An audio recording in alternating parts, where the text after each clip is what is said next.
Hello, everyone. My name's Hank Suttala, I'm Casey McBride. and we're here with another fun episode of Stir Crazy Shamans.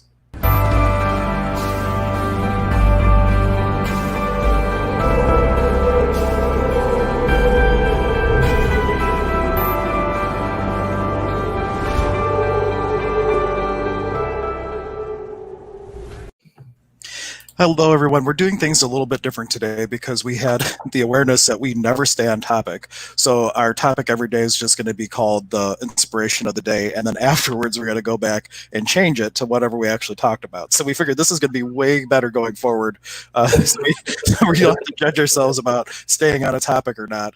And then some other fun news.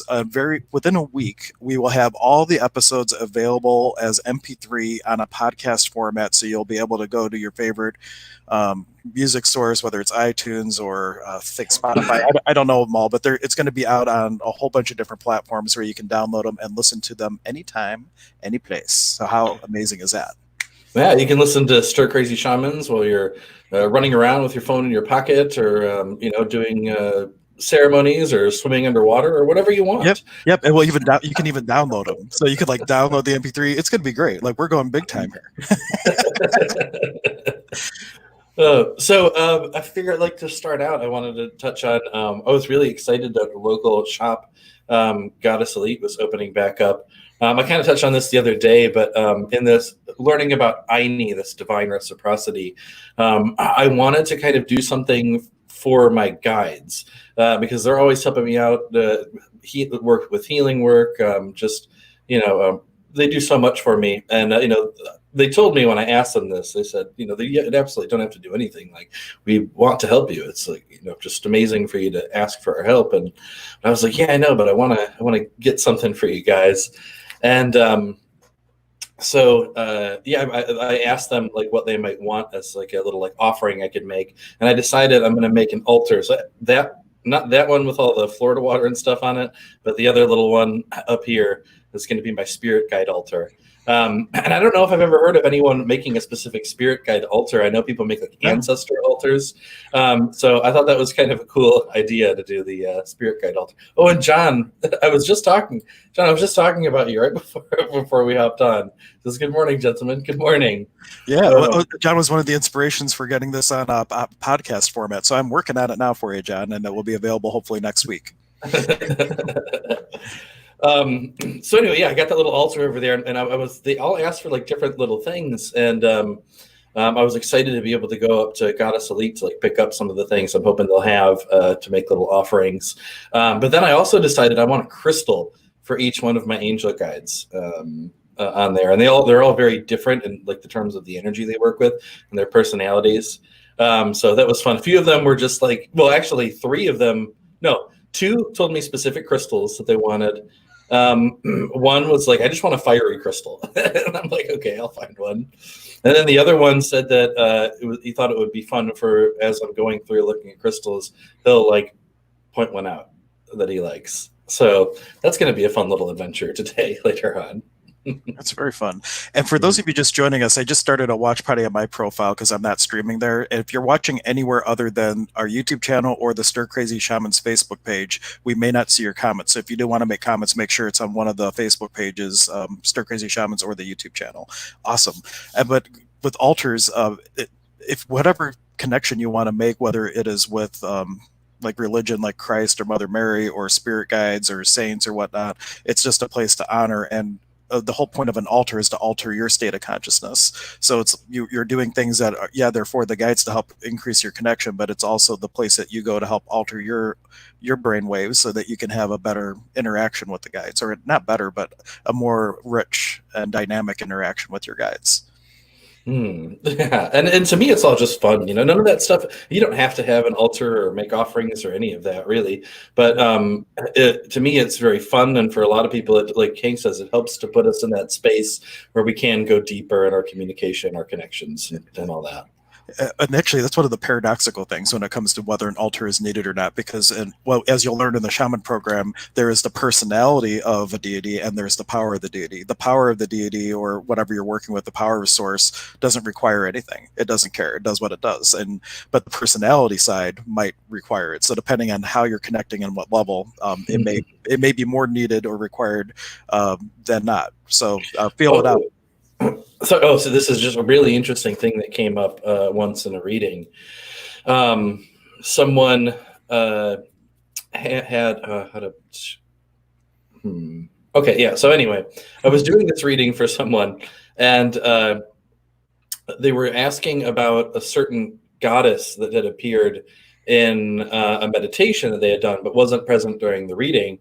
And they said that they were really confused as to why this particular goddess showed up for them, because they had like a lot of trauma around like animal cruelty and things, and so they're like very much like a like they live a very non-violence lifestyle and all of that. But after he met with this god and the goddess told their name, he researched and found out that one of the things that the people who worship this goddess did was to sacrifice animals. So he was very kind of like disturbed by that this particular goddess showed up to him. And so one of the questions he asked me in the reading was, did this goddess actually ask for the animal sacrifice, or was that just something that the humans did because they thought they had to? And so I asked one of the other guides that was present, because, well, the reason why this goddess didn't show up during the reading is that he had kind of like blocked himself off to having that experience of her being with him. But they had explained that this goddess knew that she didn't need any kind of sacrifice or offerings. But at the time, working with the humans that she was working with, the level of consciousness that these humans were at, she had to ask for some kind of sacrifice. And in their minds, like, it had to be animal sacrifice. And if she hadn't asked for that, then in her wisdom, she had seen that there would have been a lot more death for both humans and animals if she hadn't asked for that sacrifice. So it was really just kind of a complex, interesting like dynamic to that. And it was kind of a difficult subject to talk about, because, you know, things get really complex when dealing with the interactions of humans and gods and goddesses sometimes. And even humans with each other. Because everybody in shamanism, one of the things that we say is you meet the person where they're at. And sometimes for the purposes of healing, you got to play heavy metal to someone before they're ready to hear Mozart. And so depending where you're at, that's just, and it's not a judgment of right or wrong where a person is, but you meet them where they're at for them to be able to receive whatever light and possibility they're ready to receive, and then hold the space for them to step into more of that. So people may be in the spot where, well, hopefully not, as humanity has continued to evolve and things like that, but that's just akin to how shamans operate too. Yeah, it's but yeah, no, it was really interesting. But I don't know what sparked that. You were saying something about I don't know, meeting people where they were at or something. Yeah. I don't remember now. Yeah, meeting people where they're at. Like, there's sometimes where I'll go into like full hoodoo mode if someone has a curse on them or whatnot, or they believe that they have a curse on them. I dress all in white. I do all kinds of stuff going around the mesa, make them part of a ceremony to do a kuti ceremony, we call it in shamanism, or a reversal. And you do what needs to be done to get the left brain out of the way and create the space where they can receive the healing that they're coming to receive. Because even if there is no curse, to them it's very real, and they can be their own worst sorcerer to have to unpackage it and reverse it. And occasionally there might be a real curse, not so much that I found in North America so much, but that people don't really know how to throw a good one. But down in South America, it's a common thing. So I know, but really all that, like we're talking about spirit guides, when people are doing magic works, they're creating an entity that's advocating for whatever you're choosing. So if you're doing that, you're actually creating a little consciousness that's running off and trying to advocate for whatever it is that you're looking to actualize for yourself or for someone else. So it's not so much a curse as it is a job entity that is kind of pukliang with somebody until you become aware of it and flick it off your shoulder. Yeah. Well, I remember it was one of the first times I had really spoken with Zane. I had met him at the first couple of spirit lodges, but it was like the second or third one. And I was doing shamanic healing on a client, and I've been doing a lot, like more shamanic healing than I had done in like the years prior, just in the span of like a couple of months. And I was feeling really great after each one. And then I did this one session for someone who came in, and this person was like, they were like ready to fall apart when they walked into the to see me. Just I could see it on their face. They were like this close to like having a breakdown. And then after the healing session, they were like on cloud nine. They were just like joy and peace and like walking out the door, like everything, like laughing and smiling. And but then that was the first session where I felt like I was kind of like I felt like drained and like if I didn't know if I was like getting sick or if I did something wrong or what was going on. And so after the Spirit Lodge, I was kind of telling Zane that I was like, I don't know if like maybe I was not maybe I was using my energy instead of the energy or what was going on. And it was the craziest thing is as I'm telling him this, I can tell he's like listening to the words, but more importantly, his eyes are just, he's like scanning my soul through my eyes. I could just feel him like piercing through. And then I explained what was happening. And then he just goes, come over here, stand on the mesa. And then he has me put my hand on the staff and my hand on my heart. And he's like, let the mesa drain all the heaviness. And that was the crazy part. It just like sucked everything out like a vacuum cleaner. That was amazing. But then he did some work, like went around me and like spat Florida water at me and did some things. And then I felt like immediately better. And he goes, oh, you had a rider with you. And I was like, oh, what is that about? And he's like, yeah, don't worry about it. It's not with you anymore. I'm like, okay. But so yeah, I wonder if that wasn't something similar. It's like like you said, someone had maybe created an entity to do a particular job of something like that, and then they just they can't stay with the person you just cleared from it because of what you did. So it's like, I'm gonna hang out with you, buddy. You're my new best friend. And we have Sue joining us saying she really likes the show. Thank you so much for joining us, Sue. And Janelle was offering that she has she doesn't have a specific altar, but she does have but she gets figurines and oracle cards to represent her honor towards spirit guides, and she likes the idea of the altar. So absolutely, you can make an altar even if you don't have a particular deity that you are honoring or working with. If it's just you wanting to dive into the depths of your own soul, you can still make an altar with things that are designed to raise your vibration, like crystals, or having like a little meditation bowl that you can ring before you just start meditating. And I wanted to share this. This is, let me see if I can screen share this effectively. Cathedral chakra balancing. So this is just something I found online. I hope you can see it okay. Let me switch back to StreamYard. Yep.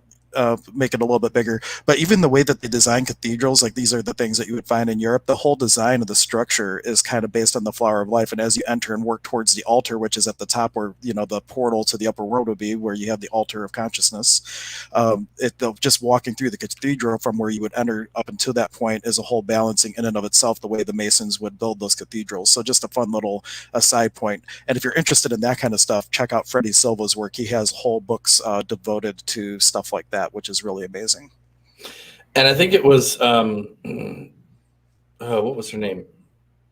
Jill Matson with the sound? Yeah, Jill Matson. She was saying that I don't know, it was like the ancient Egyptians when they would build their like the pyramids and things, they were built and like the different rooms corresponded to different energy centers as well, and they would do this like toning to like help attune the various rooms to like different energy centers in the body and all this stuff. And so that's a cool talk. Check out that one for sure. I don't know what that episode was called, but I don't remember either. It was COVID-19. We were bringing her on to talk about frequencies to get rid of COVID-19 or support the body. And we talked about everything except that. No, we did speak it in. And in fact, she has, I think it's coronavirusdefense.org. She gives away the music for free, but she worked with Sherry Edwards to find the frequency of the disease and what frequencies would aid the body to prevent or enhance the body's ability to fight it if you were to get it. And it's all for free on the website. I'll look it up real quick because I have to now. Now that I mentioned that. Coronavirus. And she was even, and the information on the website, there's like certain foods you can eat that they were saying would be helpful for the virus defense. Jill Matson. Hopefully will come up. Yep. It's coronavirusdefense.org. I will put it in the comments, and you guys can definitely check that out. And if you are watching on some of the pages I see on our Facebook publisher, it's saying we're having trouble playing the video right now. So if you're listening to us and you can't see us, please hop over to the YouTube channel or go to Stir Crazy Shamans Facebook page. I know it's fine there. But if you're on like Sonic Shaman, Shaman's Way, HHH, all those, for some reason, it is it may be black for you. I don't know what that happened the other day too. I don't know what's causing that. We're getting pookly eyed. Head on over to YouTube so you can see our beautiful faces. Yeah. Yeah, so posting that, and I'll put it in a banner too. So if you're watching and you're not getting comments like to some of the profile pages, you might not see the comments if it got shared or something like that. We can put the website up on the screen. Now, they do have a link for donations, but everything on the website is 100% free. It was a collaboration between Jill Matson and Sherry Edwards, and you can download. There's all kinds of what Jill does.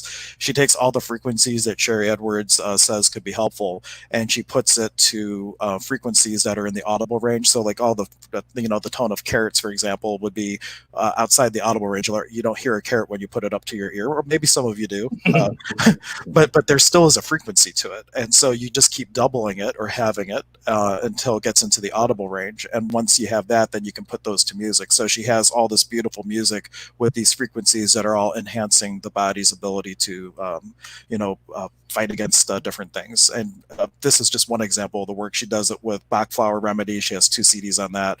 Just a lot of great work around it. So definitely check that out if you are interested. What is Bach Flower Remedy?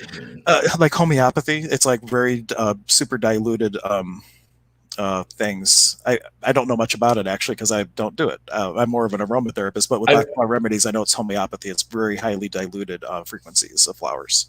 Okay, I was gonna say I've heard that term before. Befloral.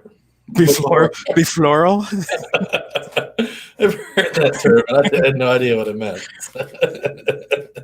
But speaking of like frequencies and all that, I just read something really interesting that said, and I don't know, it could have just been a random Facebook thing that wasn't true, but who knows if you know, Hank. Maybe. It was talking about quartz crystal, and that quartz crystal, it said, is neither a solid nor a liquid or a gas. It's it vibrates something like the way that the molecules vibrate. It's like, I don't know, something about faster than the speed of light, or I don't know. Do you know anything about it, like crystals being a unique substance apart from solid or liquid or whatever that was talking about? I have not heard that. I mean, everything's like 99.9% empty space. So like the states of matter are really interesting points of view, I suppose. Yeah. Okay. Well, I don't know. I thought for some reason you might have something to say about that. No. Okay. No, but quartz crystal isn't like it's what makes electronics happen. Like there's quartz crystal working in your computer. If it wasn't for quartz crystal, we wouldn't be able to do what we're doing right now. And it's in I think the silica. There's something about quartz specifically that is very resonant with people and everything. So it's a great crystal to work with if you don't know much about crystals. Isn't that how we have the measurement of the second? Like, isn't it that quartz crystal, like when you apply an electric current, it like ticks every 1 second exactly? I don't know. If we want to do an episode of that stuff, I'll have to research a bit. Okay. I'm throwing all these questions at you. No, well, I've just never. So I took some crystal classes, even a certification course, and I remember nothing. and basically, the way that Spirit told me is any crystal can do anything, but some are better at certain things than others. So if you have a quartz crystal, that might be good for one thing specifically, but it's not to say it couldn't do something else. And it's kind of like the analogy of a pitcher. Everybody could throw a ball. Not everybody could throw it 100 miles per hour, hit a little square this big, but they could all throw a ball. So you can use anything for anything, but the question is which ones have more oomph in certain places, and part of that is just a collective belief that certain ones do because you're tapping into that. But the sky is the limit in terms of what a crystal can do and how much cross ability there is between them. So I never got caught up on memorizing books for that kind of stuff. There's other stuff for me to memorize. Okay. Well, note to self: do not throw crystal questions out to hang. Well, you can. And Ryan Dean, except he misspelled Ryan. Ryan is one of my office partners, and he used to have a lapidary company. It was called Mystic Stone. I think it was Mystic Stone. And he would buy all the rough stone, tumble it down, and like make this amazing jewelry out of it. And he knows like the scientific stuff about crystals and the metaphysical. It's like he's a walking stone encyclopedia. Which is why everybody thinks he's stoned all the time, right? No, they don't think that. What is this little guy again? You gave that is a piece from Alaska that is quartz with tourmaline in it. Tourmaline, black tourmaline. Oh yeah. Yeah. When we were there, I was just all over this one trail that we were walking, and I picked up I have a whole box full of that kind of stone. It's really amazing. They are. It's beautiful, man. And for me, it was always like a duality piece because you had the black and the white together. Right. And it's just like an awesome little stone. It is. It's very cool. It was just hanging out here on the desk, and it wanted to say hi. Very cool. And if you guys have questions about anything and everything, or for those of you who are just joining us or didn't join at the beginning, we are no longer doing like topics ahead of time because we never stay on them anyhow. So we're always calling it the inspiration of the day or the intuition of the day and see where the conversation takes us. So that being said, there's no rules that we have to keep talking about altars or spirit guides or anything we've talked up to this point. You can ask any question. And let's see. Oh, she was saying woman named Joy Mitchell. So that might be someone else that knows about stones, can tell you anything about stones. Check her out. She'll look her up in the group and get right back. Cool. Yeah, nice. let us know. And there's some people that I went to class with at Lilydale that went way down the crystal path more than I. But if you come to my office, I have bins of crystals that I use for crystal healings. It's just more like they stand out to me and then I use them. Now you hear tones for a lot of things. Do you hear the tones for specific crystals? Well, actually, that's a really good question. Maybe some of the things that I hear are the crystals, and I just haven't put that together yet. Because I hear stuff all the time, and I usually take it as a guide or an angel or some other sort of presence, plant medicine, something like that. But it definitely could be. See, I feel like you could start to map things out if we really sat down and tried to I don't know how we would even figure that out, but I feel like there's something to be said there. Maybe you could be one of those people that can hear all the Jill Matson's friend or whatever that can hear what's going on with a person's body just by listening to their voice. But you've got the energetic tones, so maybe you can diagnose what's going on in the luminous energy field just from all the tones that you hear. Yeah, and basically, I don't even have to identify it. Like if someone has a medical condition or something like that, you might hear it as a frequency. You don't even have to tell them that they have that or anything like that. You would just then ask what frequency does their body need to shift this, and then just start toning or see what in your office shines to. And that's what I basically do. Someone comes in, what frequency do they need? And if it's a crystal, if it's a tone, if it's a crystal bowl, if it's a tuning fork, if it's me actually singing, I do whatever it is, or running color through them, like visualizing and allowing color coming up through them, because that's also a tone, even though you can't hear it, but color is certainly has a frequency to it as well. I remember I noticed at one point, a lot of the times when I would start to feel really powerful energy flowing through my body, that a big part of it is I was hearing it. And that's what got really intense sometimes, was hearing the energy. Where when it happened in healing, it was, it was always really wonderful because I was doing healing. But then if I was just sitting there and got hit with a wave of energy, sometimes I would get really overwhelmed. But I noticed that as the sensations of energy in my body would increase, these high pitched tones would just get louder and louder and louder to the point where it was almost deafening, and that would get really intense sometimes. Yeah, and if anybody's watching ever has that experience, if it's really intense, I always use the analogy like those deep sea divers will fall backwards off a boat into the ocean. You just kind of energetically fall backwards into the tone and sit down or lay down when you do it and just fall into the tone and allow it to yourself to be immersed by it and then see what your experience is. Sometimes that is a way for you to do some astral traveling. Sometimes it's just a guide that wants to bring up an inspiration for you, or the other thing that just came to me to say is ask them to slow down, because it might actually be a communication and they're just going really, really, really fast. And you can be like, yo, spirit, slow it down a bit. And then you might get it. Oh, and then Sue was just saying her last name is Mitchell. She's Got it. Got it. That was the question mark that I wasn't sure, like if it was the spelling or something that we weren't knowing. Cool. Awesome. Awesome. And for people who are local, there's a girl named Dina Terashati, who has a center down in like the Boardman area that has like a whole crystal room, if I recall correctly. So she is definitely a great crystal resource for people too, if you're looking specifically for a crystal healer. Ken Harsh was the best though. That he was so good. He would bring out like these Shiva lingams that were this big and like bring them in the room and like grid the space, and you would come out of there just like wobbling around like you were drunk.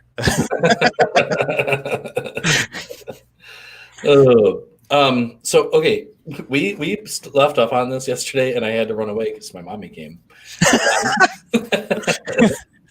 But we started to get into the topic of talking about like the prayer plants and like the use of tobacco ceremonially, and then right when we started to get into I was really into the conversation, I had to go. So I think maybe we could pick back up where we were talking yesterday.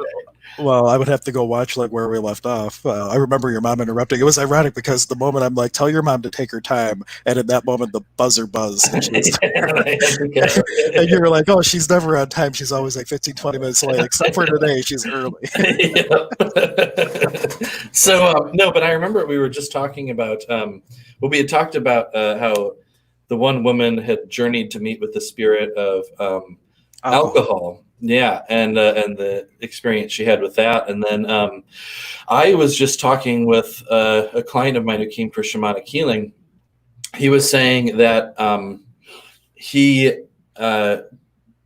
was like a pack a day like cigarette smoker, and he went and did an ayahuasca journey. And one of the things that Grandma Aya showed him was like the spirit of tobacco as the as like I think it was the woman that appears in the stories and a lot of journeys who like presented the tobacco ceremony to the North Americans. But she showed up and was like her clothes were all tattered and torn, and it was like she was like beaten and just like really like looked like abused. And she said, well, she showed up to him and was like, this is what you guys are doing to me. Like I'm like this sacred like plant medicine that has been revered for thousands of years, and this is what you've done to me in these past like 100 or so years, you know.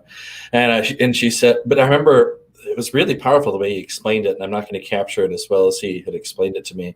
But he said she's like, I'm not mad. She's like, I'm not angry at all, but you just know that this is what you're doing, like to this sacred medicine. And he said, like right there, and then he's like, oh well, it's really clear what to do, and he's like never abused tobacco again after that.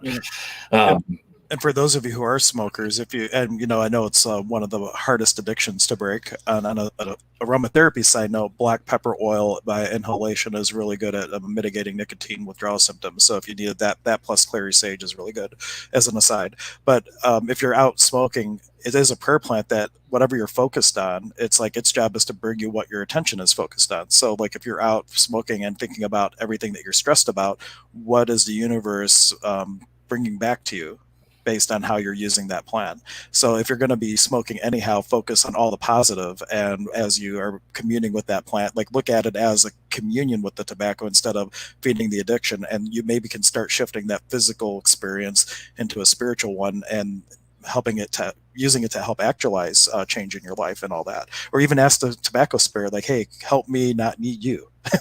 Like, help me only need you when it's appropriate. And just real touching on this real quick, I don't know if Deanna's store, now that you say that, I haven't connected with her in a bit. I don't know for sure, I guess, if the store is still open or the center, but I assume so. I still get her emails, so I know she's doing something. Whether that the store is open, I know she's still down in the area and is very active, especially with this. Hey, real quick, I'm going to put you up by yourself. I just realized I have to go grab something. I'll be right back. Okay. Yep. No pressure there. I'll put them on mute though, so we don't hear the headphones. Yeah, but I know she was she had the center, and I don't remember now if she was still there or not. But if you know, definitely let me know, and we can speak to it more. Let's see, what am I going to talk about? So for yesterday, one thing that we were talking about was the San Pedro ceremony, and I was just sharing that with the tobacco, how it's used in that there's 4 different rounds during that grandfather ceremony, each one with a specific purpose. And at the beginning of each round, you would have a cup of water, and you would pass around like a pipe with tobacco. And when you would breathe in the tobacco, you don't, it's not the intention to inhale it, but you're putting all your aspirations and everything that you're looking to actualize in your life as you're breathing the smoke, and then you blow it into the water, and then you would drink the water. So in a way, you are taking the things that you're looking to actualize, and they're one going into the smoke to bring it up to the upper world, but then they're also in the water that you're internalizing. So it's like a twofold process of how to use tobacco for actualization. And that's the thing, is it is this really powerful tool for manifestation. And our thoughts are always going out there. The universe, Great Spirit, always hears our thoughts and emotions, and that stuff is always coming back to us. But when we use such a powerful plant like tobacco in order to really, it's used to like really powerfully carry those prayers up to Great Spirit, to the upper world, or whatever you want to think of it as, to be brought back. So it's like, the things you're manifesting, you're always manifesting, but when you're intentionally using tobacco to manifest, it's like, okay, this is really important. Like, get this to me ASAP. So these, and I was talking to another friend who said she was kind of in a bad place in her life before, and then there was like a year, and only for like 1 year in her life, she picked up smoking, and she said that that was the worst year of her life. Like, so many horrible things happened. And so I brought her attention to it, and I was explaining how tobacco is this like powerful tool for prayer and manifestation. And she was like, she's like, I think that really makes sense. And it resonated with her that every time she was smoking, she was thinking about all this horrible stuff, and more and more horrible stuff kept happening really quickly, like more quickly than any of the other years that she wasn't using that. One of the spiritual workings, I suppose, I don't want to call it a rule, but energy flows where your attention goes. Whatever you're focused on is what the universe brings you, and which is one reason why what you resist persists. And if you're focused on shielding and keeping all this stuff at bay or whatnot, you're focusing on it, and the universe says, "Oh, do you want more of that? Okay," because it only knows energy. And so that's one of the caveats of protection. It's good for in the moment if you get blindsided, but to constantly be shielding instead of just being in the flow of things, it's a whole different thing. And you can be in the flow. Where we get tripped up is when you start judging the stuff that is coming in, and then if you're not judging it, it can just flow right through you like the hollow bone. And I will ask them. I saw Sue's comments. I won't put those up, but I will definitely. It seems like I'm way out of my my knowledge of what's going on in that community right now, so I will have to re-educate myself. Educate. But I know for me, because I was a like pack-a-day smoker there back in the day, and I had just stopped as I needed to do so for health reasons or whatever. But since then, I have discovered like the ceremonial use of tobacco, and also tobacco is used for like not just for prayer but also for healing. And there have been a few times where I've used tobacco without inhaling, just for like prayer, and then also inhaled it to journey with the spirit of tobacco for healing. And one of the things I noticed was, wow, that is, I mean, aside from the spiritual aspect, which is incredibly powerful, just the physical experience of like the how to put it, like the buzz that it gives you is so intense. And I sit there, and that journey that I had when I did that was so incredibly powerful. I'm like looking at these people, like my brother and friends, who are just sitting there with like their e-cigs or cigarettes and just like breathing it in like it's air. And I'm like, back in the day, was I just that numb to how powerful this plant medicine is? And so like, whether they're feeling it or not, it's this incredibly potent energy that you're interacting with, and just to do so mindlessly is so for me, that experience made it even more clear to me that this is not a medicine to be like abused or to use mindlessly. It was really oh, go ahead. No, that I was there. Had nothing. Okay. But I did have a thought, but it wasn't for now. I must have just heard the thought then. Maybe. Well, the thought, I'll say it now, is like to give yourself a little bit of a break because, or if you're in a similar situation where you've been using it not so mindfully, we're not in a culture in North America where we're taught about any of these things. That Right. it's a prayer plant, and we learn about it because if we're not smoking in high school, then we're not cool, and we're judged by our friends, and we're doing it for social acceptance, and not even we're strictly having a chemical invite that spiritual part of it that people would never abuse it or abuse it far less than they're doing now. Yeah, yeah, but it's, and all so many medicines are, how to put it, like the real potency and magic of, I think, any real plant medicine is in calling in the spirit and interacting with its energy. And yes, the physiological aspect, the various constituents that make up these plants have very real, profound effects on the mind and body. But I think working with the energy and spirit is like the majority of where the healing and magic takes place. And like Hank said, we're not taught about that. We're taught a relationship with medicine is, oh, I've got a headache, pop a pill, run out the door. That's about the extent of our relationship with medicine as far as we're taught traditionally. So we do have to kind of seek it out on our own. So I'm hoping that will start to change. I think like more and more people like me are doing things to teach people about how to interact with the spirit of plant medicine and how to actually work with. And yes, this is something to bring up. I just got a huge wave of energy as I thought about it. But if you're on any pharmaceuticals, which is probably a lot of people because they're very quick to prescribe things, look up where that or where that pharmaceutical comes from. Like aspirin, for example, is from birch trees. It's from wintergreen trees. It's from the mandrake root. Just to give a couple examples, one of the most anti-inflammatory substances on a planet used to make cough medicine and some other things is from the one Copalia. You'll pronounce it better. Okay, that essential oil. They basically research the oils and then they synthetically make one chemical component. So if you're on a pharmaceutical, look up where are the origins of this chemical that you're using, and connect with that plant. Because why couldn't you take if you have to be on them? What's to say that you couldn't still connect with that plant and start to have a spiritual experience? Maybe those drugs might be way more effective. Allegedly, I'm not a medical doctor, but why not see if you might be able to shift from having a physiological experience only with those medications to having a spiritual experience and seeing what your results might be. Yeah, and you can. I think anything we're working with, like we said in shamanism, everything is conscious. Everything is conscious. Everything has its own, almost like sentient energy. So it doesn't. I mean, it doesn't necessarily have to be like a straight up leaf picked off of a plant that you're making into tea or something.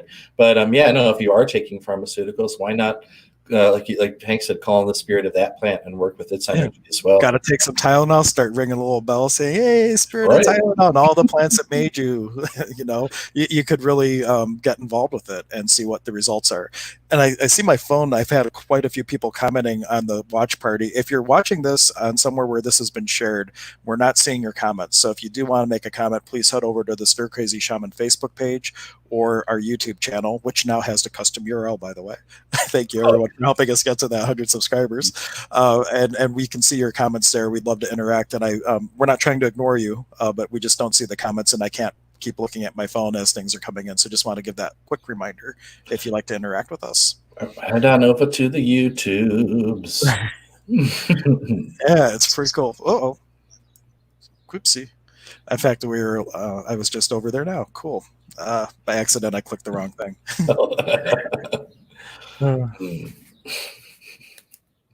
Backslash. Just making sure I have the right stir. Yep, here we go. I can actually put the link up for our YouTube thing.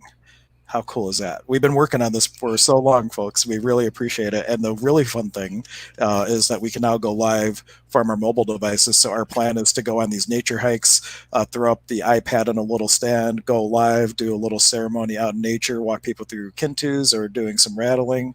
We're going to have a lot of fun with it. So now we just got to set the time aside to actually go out and do it. Right. Maybe coming up one of these days really soon. That would be super fun. Well, maybe Tuesday, because apparently my wife's company wanted Monday as a holiday, Memorial Day, and then Tuesday Oh, yeah, it's yeah. for their employee appreciation thing. They just gave everybody an extra day off. Oh, nice. So she's working from home, but not having to work from home for Tuesday. So maybe we can take the boys and go get some Shamana on with everyone.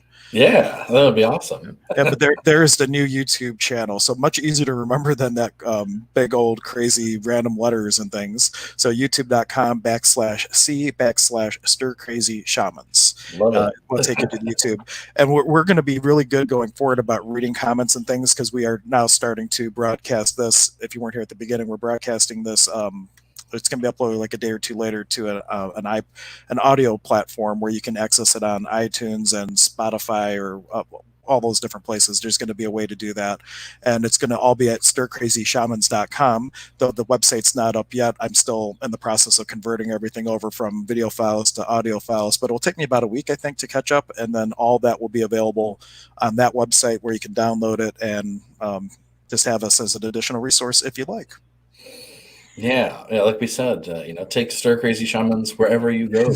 Run around and have fun. Walk through the forest with Stir. Well, I encourage people, if you're walking through the forest, to be present with nature. But but you could bring up that one episode. What was that Kintu thing again? And then listen to us walk you through there you go.